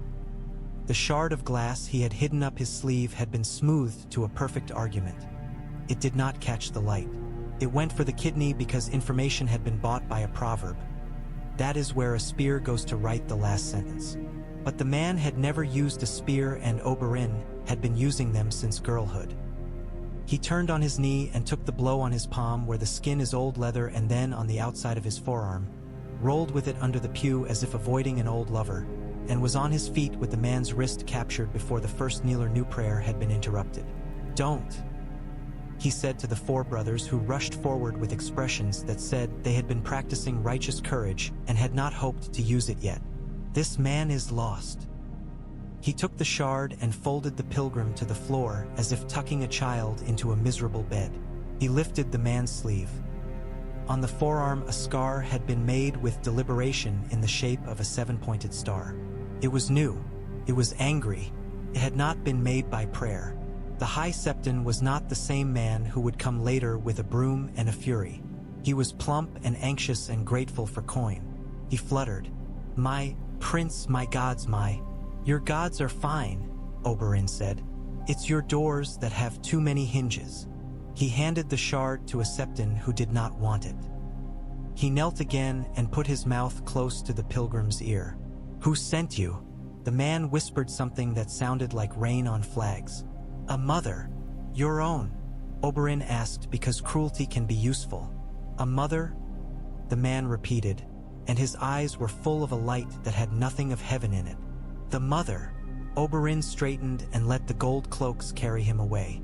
He did not speak when they asked whether he wished to press charges. He did not send a note to Tywin asking for a better carpet. He went instead to Marjorie's solar and found her playing at spilling sugar into an old maid's tea and laughing with servants whose laughter was the point of the exercise. "Your charity is a tactic," he said without preamble. "So is my smile," she returned. "So is your walk." She set down the sugar spoon and looked at him. "What has happened?" "The city is learning to be poor again," Oberyn said. "There will be men who make sacraments out of it and pray with knives." He told her what had been carved on the man's arm. "Keep your girls near, and be seen where you mean to be seen, and not where they might choose it for you." "I am so tired of being seen," she admitted, the candor surprising both of them. "It feels, some days, like a drowning with eyes." "Then do not drown," Oberyn said gently. "Do not let the water believe it is stronger than your lungs." "Will you see me?" she asked then. "If I am not useful?" "Yes," he said, "but I am not what you need to be seen by." "What do I need?" "Time," he said, "and a boy who stops being a boy." In the Stormlands, a different boy stopped being a boy the night the Castellan of Nightsong cried and bent his knee as if it were a kinder motion than it had felt the last time he had tried it. Aegon stood on the parapet afterward and let the rain wash his face clean. He did not laugh. Jon Connington joined him, eyes red as if the rain had offended them. "This is not victory," the boy said softly. "This is a hallway." "A long one," Jon agreed, "with many doors. We have chosen one. Behind it may be lions. Behind all of them may be lions," the boy said, with the earnest dryness of the very young. "My mother's people kept their memories in the sun. Do you think the sun will remember me?" "If you stand in it long enough," Jon said. "If you do not burn." He thought then of Rhaegar, and of the trident, and of the sound a man makes when the book he meant to write falls from his hands into a river. He did not tell that to this boy. He let the rain do its work and said practical things about corn and coal and how to make even stormlords eat smaller portions without admitting to it in front of their men. Tyrion's letter arrived in King's Landing with 3 signatures on it and a more elaborate knot than was truly required. Tywin read it in a chair that had outlasted 5 kings and half the furniture in 2 wars, and the small crease beside his mouth deepened by an amount that could be measured only by people who loved him badly. "He has done what I needed him to do," he said to Kevan, who had been invited back into the more private chambers of trust like a prodigal uncle. "He has done what no one but he could do," Kevan replied, and the admiration laid over the caution was genuine. "It will give us a year." "It will give us 3 months, Tywin corrected. "And then we will need to have one enough that the bank's return on its investment becomes a matter of pride." He looked at his brother. "I want Tarly reinforced before the equinox." Tell Lord Redwyne to raise anchor with half his fleet. Leave the rest to guard Old Town. I will not leave the high tower looking at empty water. Send word to the Westerlands that our men are to stand ready to march to the Mander. If Mace grows foolish, he will be reminded whose hand he holds. And Dorne will do as it always does, Tywin said, disgusted and affectionate at once. It will talk about oranges and restraint and then will do as it pleases. I cannot force Doran without making a desert of his gardens. I can only place the price of his paws where he will see it and account for it in his books. He will see it, Kevin said quietly. He has always had good eyes. Not as good as his brothers, Tywin replied, almost smiling for the first time that day. But better than mine when I was 20. Perhaps that is how the world remains the world. Cersei knew none of the numbers and all of the weather. She moved through the keep like a woman inside her own rumored story and found Oberyn on the balcony again, where he seemed to believe the river owed him answers. I hear that your brother keeps his gates halfway, she said. Halfway gates are the hardest to walk through, he replied without turning. We will have to push them open for him, she said, tapping a fingernail against the stone with a rhythm learned at her mother's knee. Or shut them for him. Do as you like, he said, and then he did turn, sudden enough that she blinked. But if you try to push a Martell and succeed, expect that when you see him again he will have learned something new about how to push back. You think you know us, she said, with a contempt that had saved her life 3 times and would doom her once. I think I know you, he said, not because you are simple, because you are honest about the things that make you cruel. For a heartbeat she looked naked, and the nakedness was beautiful. Then the armor came down with the music of a lid slapped on a pot. Do not mistake yourself for a mirror, she said. I never do, he replied, smiling. That week, the city learned by a dozen small trials that very large things had shifted beyond sight. A Tyrell wagon overturned in a narrow lane and the loaves scattered. A fight broke out that made men's faces change their shapes. Qyburn's list began to be acted on. 3 men were moved quietly to the dungeons for questioning, and 2 of them were never mentioned again. The September put out a call for alms that did better than anyone expected. The High Septon thanked the prince from Dorne publicly in a fat voice and privately counted the coins twice with a shrewdness that would have made the mother blush. Varys's little birds sprouted new feathers and learned new songs. He listened with eyes closed, listening to what no one was saying yet between the notes. Alleria woke from sleep with a hand on her belly and said, You will live. To the darkness, because sometimes women like her bargain, even when they are too clever to pray. Oberyn slept through her bargain because he trusted her to make the right ones without him. In the end, the first true clash landed not on the march or in the capital, but in a council chamber of a different sort. High windows, a long table, and the smell of clean water and counting. In Braavos, Tycho Nestoris received a second petition. It bore Stannis Baratheon's signature, the salt mark Tycho had predicted, and an accounting a mother could love and a father could not argue with. Tycho read it and then read the treaty he had drafted with Tyrion's help and smiled, very slightly and with genuine pleasure, like a miser discovering that the coin he had found under a bed was the twin of the one in his pocket. We will fund both, he said to his scribe, but we will fund them differently. We will send a man with ships to Eastwatch. We will send paper to King's Landing. He thought then of the dwarf he had drunk coffee with and the tiredness around the man's eyes and wondered why he had liked him. He did not often like debtors. It was a curiosity he allowed himself to keep. At Eastwatch, the ships were a miracle that arrived as if called by an old wife's tale. At King's Landing, the paper was put into a chest that had been built to hold the offspring of more intimate entertainments. Coin followed. Qyburn wrote a new list. Tywin slept as a man sleeps when his feet hurt and his mind does not. Cersei watched herself in a mirror and arranged her hair with the care of a commander placing banners. Tommen picked up a kitten and the animal put a paw on his lip as if discovering something new about kindness. Across the narrow sea, a dragon sneezed, and Quentyn Martell did not yet know enough to take it as an omen. The city waited. The Stormlands turned in their sleep. The boy in the rain wrote his name on a wall with chalk and then scrubbed it away because names are dangerous. Doran pressed a cloth to his lips and it came away with a little red on it, and he told himself he had bitten his tongue. Oberyn wrote another letter he did not send. Varys opened a cupboard and found it empty and smiled because that, too, is information. And in that held breath, a thing happened that nobody had costed on a ledger. On the Road of Roses, a cart carrying flour and 3 children overturned into a ditch. A rider with a boar on his breastplate and wine on his breath laughed and did not dismount. A woman in the ditch looked up and said a word she had learned that month. Elia, the rider did not like it. He lifted his reins to turn, casually, and the boy who would have been crushed under the wheel should have died. Instead, a spear came out of nowhere, quick and neat, and bit the leather just above the horse's knee and sent the animal down in a tangle of ugly limbs. The rider flew the way men fly when the ground remembers them. Oberyn stepped down into the ditch in good boots and ruined them without complaint. He took the boy from the mud and put him on the grass. He turned then to the man who had laughed. "Say it," he said softly, and the man did.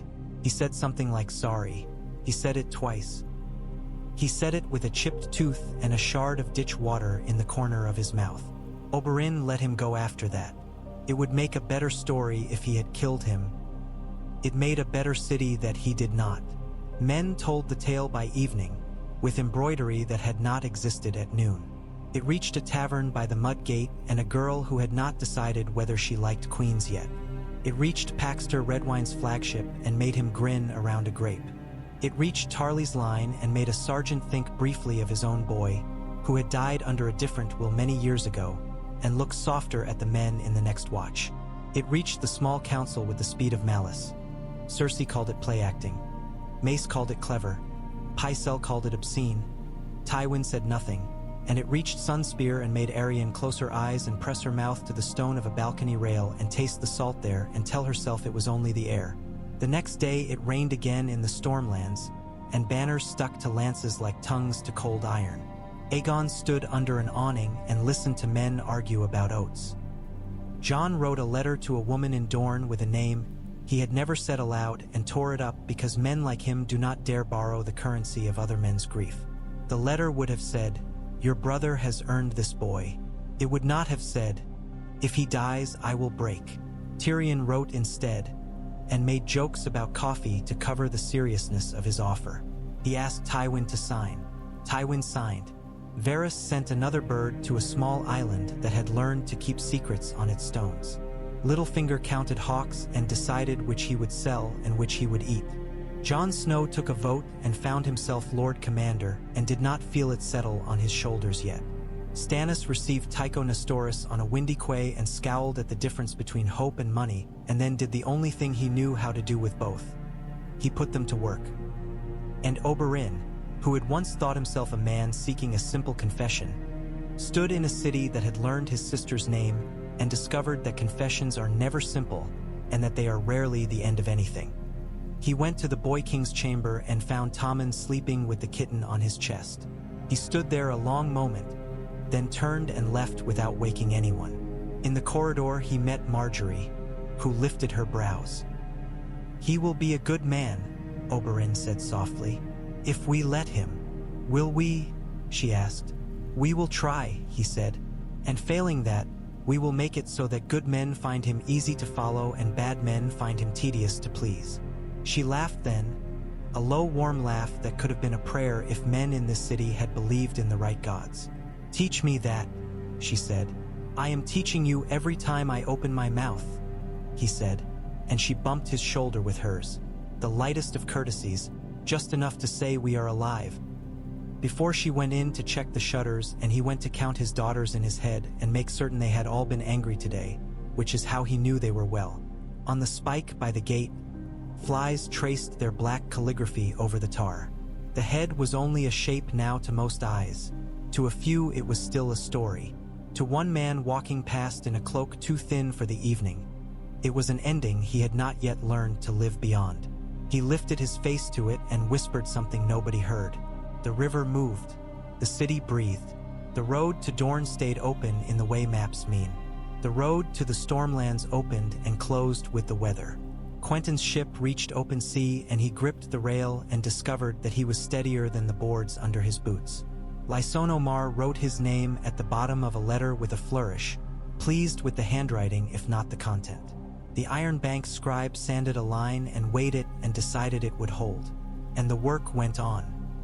The long, bright, bitter work of holding a world together with boys and banners and bread, with letters and knives and the names of women remembered aloud, with patience under hot suns and the knowledge that sometimes victory is not a crown but a day in which nothing terrible happens to a child.